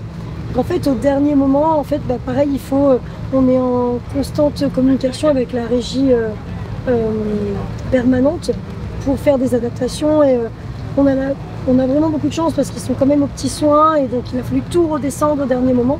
Parce que c'est des choses, en fait, le matin même, on se rend compte que pour le coup, la plateforme, elle ne sert plus si on a un habillage. Mais on prend tout en note avec Boudra, on se voit régulièrement, on se dit tiens ça, il faut faire ci, il faut faire ça. D'ailleurs, l'année prochaine, je le note.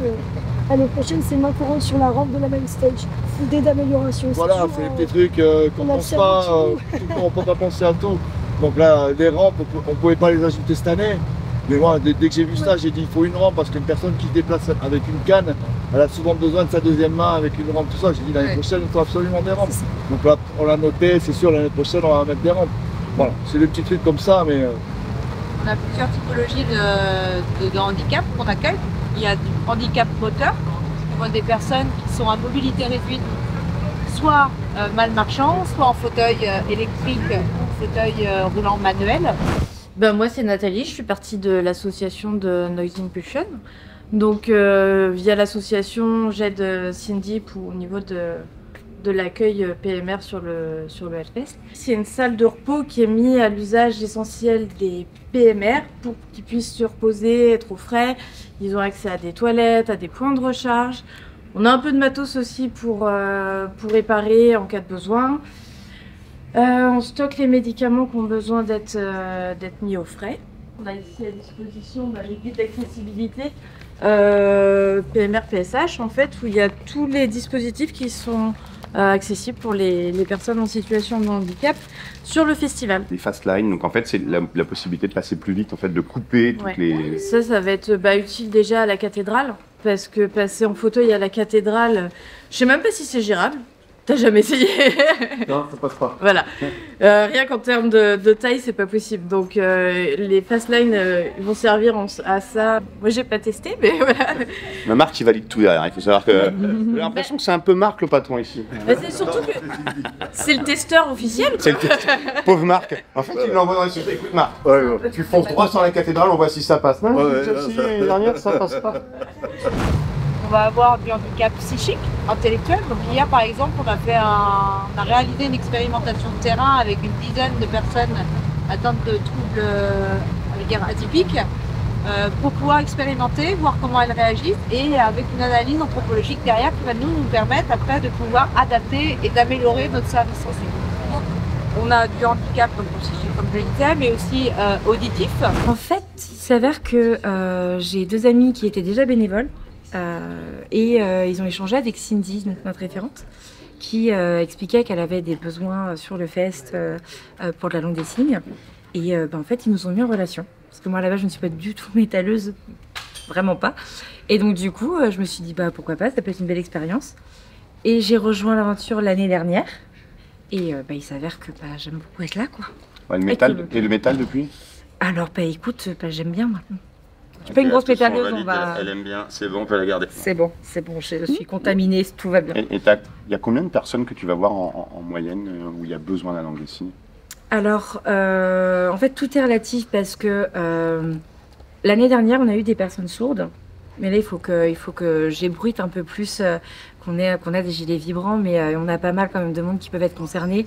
On a des personnes sourdes, on a des personnes qui sont malentendantes, des personnes qui sont appareillées, mais voilà, qui veulent ressentir davantage la musique. Donc c'est pas forcément des personnes signantes, mais dans tous les cas, les gilets vibrants sont hyper importants pour eux, pour vraiment être dans la musique elle-même. Je savais même pas que ça existait, tu vois, j'apprends un truc aujourd'hui qu'il existe des gilets vibrants. Ouais, c'est génial. Ça veut dire qu'ils prennent les gilets vibrants, ça se trouve tu vas me dire je connais pas la technologie, mais ils prennent la musique ambiante et le retranscrivent en vibration. Alors en fait, si tu veux, il y a des émetteurs qui sont connectés sur les scènes, qui sont du coup connectés au gilet. Et en fait, tu vas avoir différentes vibrations en fonction des basses, en fonction du rythme, des fluctuations du son, etc. Et en fait, ça va vibrer de manière synchronisée en fait à la musique. Donc les basses, tu vas avoir des zones où les vibrations vont être lourdes.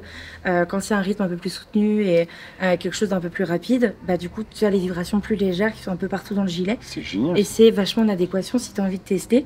Il y a des gilets vibrants Temple, Altar qui sont connectés avec la main stage et ça peut être hyper intéressant si tu veux les tester. J'ai testé ça avec des groupes que j'aime pas.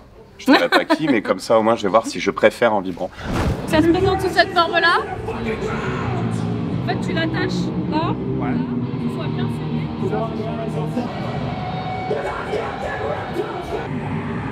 C'est prévu pour les gros bébés comme moi.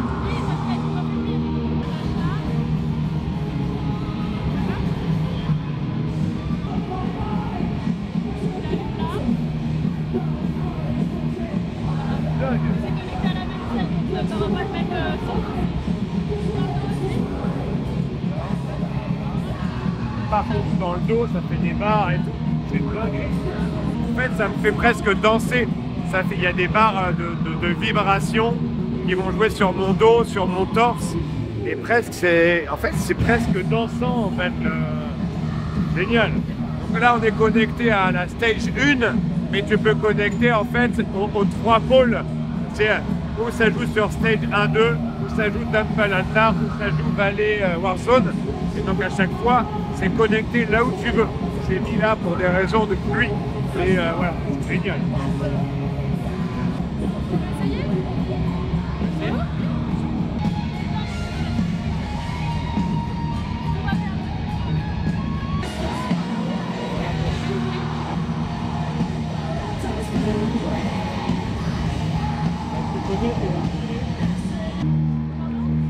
C'est incroyable.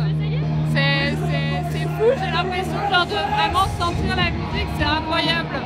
J'arrive à genre me dire ça c'est la grosse caisse, ça c'est ça, ça c'est ça, c'est une expérience très étrange. C'est trop bizarre. Tout à l'heure, tu as pu tester les gilets vibrants. C'est génial. En fait, quand on t'en parle, c'est différent de quand tu le vis. Et on te dit, ouais, les gilets vibrants, ils permettent de retranscrire la musique. On te le met, tu te dis, ah, ça va vibrer, ça va faire, tu sais, les massages, machin. Mais pas du tout, j'avais l'impression, les zones, à un moment donné, j'ai l'impression que ça me faisait danser. J'avais jamais vu ce genre de truc, c'est exceptionnel. Ça me change. Ah ouais, c'est pas que vibrant. On n'est pas que sur quelque chose qui vibre. Il faut trouver un autre nom que vibrant, c'est immersif. C'est un gilet immersif, c'est vraiment ça. J'avais l'impression que ça déclenche, en fait, ça bouge, ça vibre pas, ça bouge, ça... C'est génial, en tout cas ça permet de voir la musique différemment. C'est un petit bijou de technologie qui permet, mais jusqu'à la petite cymbale, de pouvoir ressentir. En termes d'autres typologies, on a des personnes qui sont aveugles ou malvoyantes. Pareil, en termes d'accessibilité, nous ça fait partie de nos axes d'amélioration par la suite.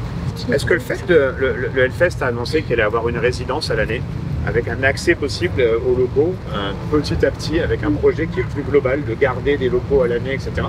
Est-ce que c'est quelque chose qui est imbriqué de ce fait-là, d'envisager en fait des choses qui restent pour les accès PMR ou de profiter d'en faire des modifications? Il y a beaucoup de choses qui restent quand même éphémères en raison du festival. Après, je sais que ça fait partie de la volonté de Ben de pouvoir rendre accessible la culture pour tous. Et c'est pour ça qu'on a aussi autant de personnes externes qui ne sont pas forcément fans de métal, mais qui viennent sur le festival, parce qu'au-delà d'écouter de la musique, c'est une expérience. Et comme tu le disais tout à l'heure sur la question des personnes en fin de vie, tu as des personnes qui vivent ce festival-là comme aussi une expérience de fin de vie et qui viennent en pèlerinage au niveau de leur famille pour vivre leur dernier moment. Donc chaque année, on a toujours une ou deux personnes qui nous disent bah voilà, je suis atteinte d'un cancer généralisé, dans 2 semaines, je suis plus là. Et c'est toujours des choses, tu vois, qui sont assez prenantes. Et là, on a appris il y a 2 jours qu'on avait une personne qui était là l'année dernière avec une blague. C'est des histoires de vie parce que ce sont des gens aussi, c'est un public qui est fidèle. Oui. Tu as vu Marc, Marc il est là depuis des années. Moi je suis bénévole depuis 2010, j'étais dans l'équipe avec Antoine. Donc on a commencé, on était 5, on avait une plateforme devant les stage. Et j'ai pu voir toutes les évolutions, des gens que je vois depuis 2010 qui sont toujours là et ça grossit, tu vois. En termes d'organisation de travail à l'année, il y a un projet sur lequel je travaille sur la rédaction que je présente au mois d'octobre, à la direction du Hellfest, qui permet, une fois qu'on a validé, c'est OK pour la prochaine édition. Après, on lève les fonds en fonction de ce qu'on a besoin. Une fois par rapport au fond, on refait un point en janvier, février. Et une fois que ça c'est fait, après derrière on peut décliner auprès des équipes logistiques, des équipes techniques. En gros, 4 jours de festival, mais un travail de septembre à mai. Grosso modo. Ouais, jusqu'à juin. Je veux dire même mi-juillet parce qu'on fait les bilans. Donc on récupère tous les mails des festivaliers. Cindy, c'est... Et après on Cindy ne part plus en vacances, ça fait 12 ans. Elle a tout annulé ses congés, Cindy. Elle cherche quelqu'un pour la remplacer au mois d'août, s'il vous plaît. Faudra, bonne chance pour toi. Pas de vacances cette année. Il y a le mois d'août en repos, c'est bon. Eh ben merci à vous, merci beaucoup de m'avoir reçu et de m'avoir fait vivre en fait ce que vit un PMR et puis au-delà des très belles rencontres. Merci beaucoup à vous. Tu vas m'en vouloir là, c'est ça? Je dis Mathilde, t'as regardé la météo? Tu m'as dit j'ai la météo la plus puissante au monde, il ne pleuvra pas. J'ai dit je laisse mon pull. Non, non ce que je t'ai dit c'est quand même un orage donc c'est imprévisible. Arrête de rejeter la faute sur moi, ça suffit Alex. Ouais. Moi j'ai mon pull, t'avais qu'à faire comme moi. Ah, en fait on vient de partir du parking, le Hellfest est juste là, on en a fait 20 mètres, le Hellfest est là et donc on va partir sur la partie entrée PMR. On va au festival, avec Marc, en plus. Sous la pluie. Par contre, faut consommer absolument. Pas loin.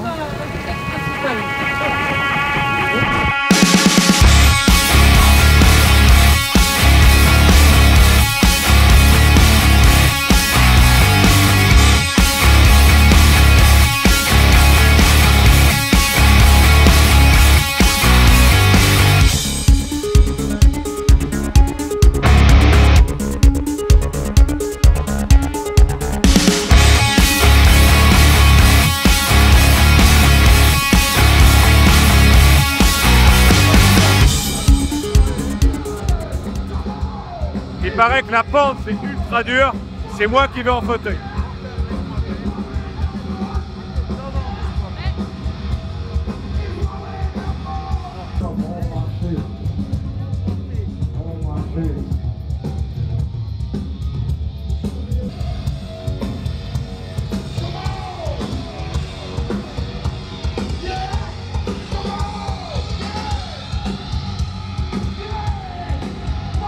c'est une dinguerie, il faut avoir confiance de ouf en fait. C'est-à-dire que c'est pas pile poil comme il faut puisque tu es sur un festival. Et résultat, si t'as pas confiance, c'est hyper dur. En fait, il faut te donner à l'autre. C'est dingue en fait, il faut te donner à l'autre. Ah bah oui, il faut avoir une confiance. En fait, tu te rends compte que tu peux pas... moi, mes pieds ne touchent pas le sol quand je fais ça, mais faut avoir confiance à la personne. Pas, en fait, je t'avoue que je te remercie de me l'avoir fait vivre parce que je me disais, c'est surtout là, ça glisse. Mais tellement pas en fait, c'est pas juste ça pousse, c'est le sol est pas exactement pareil. On est sur un festival, donc il y a un aménagement, mais cet aménagement il sera jamais comme tu trouveras dans la vie. Exactement, mais c'est ça. Il faut que ça reste un festival. Faut pas tout bétonner et tout. Faut que ça reste un festival. Et c'est pour ça qu'on se bat aussi. On peut pas que ça soit le truc tout plat, pas beau, bétonné, on veut pas. Ah bon? Non. On veut pas des belles allées avec des jolis... C'est bien. Tout ce qui a été fait, c'est waouh. C'est assez. Il faut que ça reste avec. À un moment donné, tu peux pas aller toujours plus, c'est pas possible. Quand on veut vivre à Woodstock, faut pouvoir le vivre. Et c'est l'aménagement est là. Magnifique. Mais la complexité, mais je me rendais pas compte à quel point il faut avoir confiance dans le bénévole qui va te pousser. Exactement. Parce qu'en fait, c'est ouais, tu leur mets un petit peu ta sécurité, quoi. Parce que t'as pas envie de te retrouver le cul par terre non plus. C'est pas agréable. La meilleure des sécurités, c'est de se sentir, c'est aller dans le fauteuil et se dire comment je me sens dans le fauteuil et est-ce que ça va aller. Et la personne, elle ressent ce que la personne en situation de handicap ressent. J'ai senti en fait derrière moi la personne qui me poussait, elle était très bienveillante. Bien sûr. Elle avait ce côté, on a pris une bosse pas prévue, je me suis arrêté, elle m'a dit excuse-moi. Ouais, tu sais, il y avait ce côté où tu sentais qu'il dit waouh. Ouais. Et en fait, et si tu le dis pas, tu peux pas le savoir. Ouais. Marc, tu me fais vivre des moments inoubliables. Tu sais, tu te rends pas compte qu'il y a ces moments-là en fait, parce que tu es tout le temps en fait dans cette facette où tu arrives sur un festival en tant que et tu te dis bah ouais mais c'est pas grave, moi je le vis, c'est cool. Mais en fait tu te dis que les adaptations faites sont cool et t'es le premier à dire ouais mais doucement quand même parce qu'il faut pas non plus, c'est pas merci de pas aseptiser le monde quoi. Voilà exactement. Et bétonner. Le béton ça suffit. Même s'il en faut pour l'accessibilité universelle. Je dirais universelle, quand on parle d'accessibilité, on parle aussi des mamans avec une poussette ou des personnes âgées avec une canne. Et comme tu disais justement, il ne faut pas trop demander dans le droit commun. Exactement. Qu'est-ce que le droit commun? Arrêtez de demander plus qu'il ne faut. La personne handicapée reste dans le droit commun. Ne pas demander la lune. Il ne faut pas tomber non plus dans le mot. Dans l'excès. Dans l'accompagnement par l'excès. Ah ouais, c'est ça. Tu sais, à un moment donné, je pense que c'est pas agréable non plus pour une personne non valide d'avoir ce côté où on a l'impression qu'on la juge différemment aussi. Tu as besoin qu'on te dise, voilà, tu sais, qu'on te donne pas tout parce que tu es non valide en fait. On te voit en tant qu'humain et pas en tant que non valide en disant, je peux pas faire ça très bien. C'est un peu niais, tu sais. Et c'est aussi pour ça que moi j'utilise très peu le terme handicapé, j'utilise le terme personne en situation de handicap parce que moi mon handicap c'est quand il y a des montées comme ça par exemple, là je suis en situation de handicap. C'est des situations, quand il y a un escalier, je peux pas, j'ai du mal à monter les escaliers. Là je suis en situation de handicap. Sinon dans ma vie de tous les jours, je vis comme le lambda. Riku, merci de nous recevoir au Hellfest. Tu es en charge de toute la partie communication pour le Hellfest, aussi bien interne qu'externe. Et ça fait maintenant, c'est la deuxième année qu'on bosse ensemble. L'année dernière, tu m'avais fait chanter sur scène.